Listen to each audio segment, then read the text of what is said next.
Right now, somewhere in the world, someone is lighting up. A cigarette, a pipe, something else entirely.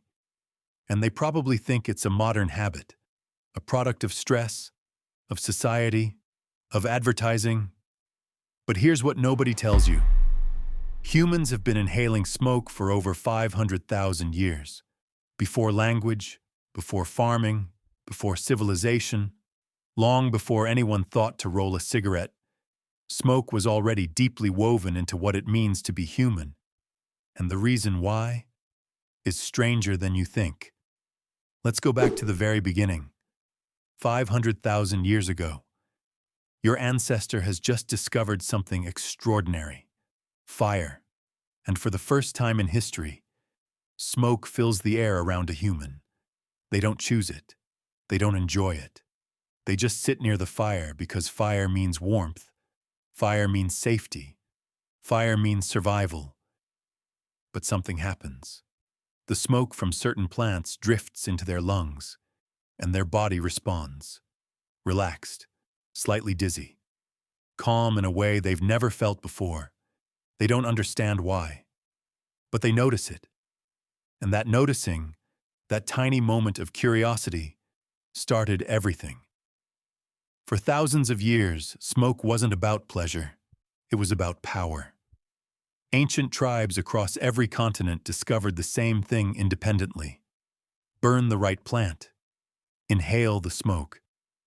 And something shifts. Your mind opens. Your fears quiet. You feel connected to something bigger. Shamans in Siberia burned mushrooms and inhaled the fumes. Ancient Egyptians burned kai-fi, a blend of herbs and resins, during religious ceremonies. The oracle at Delphi in ancient Greece sat over a crack in the earth, inhaling vapors rising from below. Her prophecies, said to come from the gods, were almost certainly the result of psychoactive gases. Every ancient culture on Earth used smoke as a gateway, not to get high, but to communicate with whatever they believed existed beyond the physical world. Smoke rising into the sky was a message, a prayer made visible, something humans and gods could share. Now let's talk about tobacco specifically, because tobacco has a story most people don't know. It was first cultivated in the Americas around 6000 BC. That's 8,000 years ago. Indigenous tribes didn't smoke it casually. It was sacred, ceremonial, medicinal. Tobacco was used to treat wounds, to kill parasites, to numb pain. A shaman would blow tobacco smoke over a sick person as part of a healing ritual. They understood, long before modern science, that this plant had power. When Christopher Columbus arrived in 1492, he saw something he'd never seen before. Native Americans rolling dried leaves and inhaling the smoke. He brought samples back to Europe. And within 100 years, tobacco had spread across the entire world. What took indigenous people 8,000 years to develop carefully and ceremonially became a global addiction in a single century. Here's the science part, and it explains everything.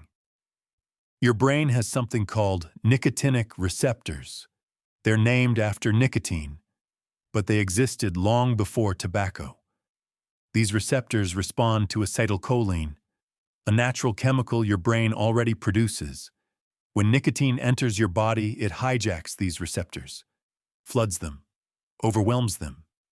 Your brain releases dopamine, serotonin, norepinephrine, all at once. You feel calm, alert, focused, pleasantly numb. And here's the dark part. Your brain notices this shortcut. Why work hard to produce these chemicals naturally when one inhale does it instantly? So it stops producing as much on its own. And suddenly, you need the smoke just to feel normal. Ancient humans didn't understand any of this. They just knew that certain plants made them feel different, better, calmer, more connected. They weren't weak. They weren't foolish. They were just human. Drawn to anything that made the world feel more bearable. exactly like we are today. The more you look at history, the more smoke you find everywhere. Ancient Chinese texts from 2700 BC describe burning cannabis for medicinal purposes. The Scythians, fierce nomadic warriors of Central Asia, held funeral ceremonies where they sat inside tents filled with cannabis smoke. The ancient Hindus had soma, a sacred drink and smoke used in religious rituals for thousands of years. Vikings burned henbane, a powerful psychoactive plant, in their ceremonies. Even the Bible references burning incense hundreds of times. Every civilization, every continent, every era. Smoke was always there, not as a vice, but as a technology. A way of altering consciousness deliberately, of stepping outside ordinary reality for a moment, of connecting with something humans have always felt, but never been able to fully explain. So when did ancient humans start smoking? The honest answer is almost immediately. From the first campfire to the first intentional ceremony, smoke has been part of the human story for as long as humans have existed. What changed is not the desire to feel calm, connected, less afraid. That desire is 500,000 years old. What changed is what we do with it. Ancient humans used smoke to speak to gods, to heal the sick, to mark the dead, to celebrate life. We use it to get through a Tuesday. Maybe the most human thing about smoking isn't the addiction. It's the ancient, unshakable need to feel something different. To step outside yourself for just a moment and breathe. If this changed how you see something you thought you already understood, you know what to do. See you next week.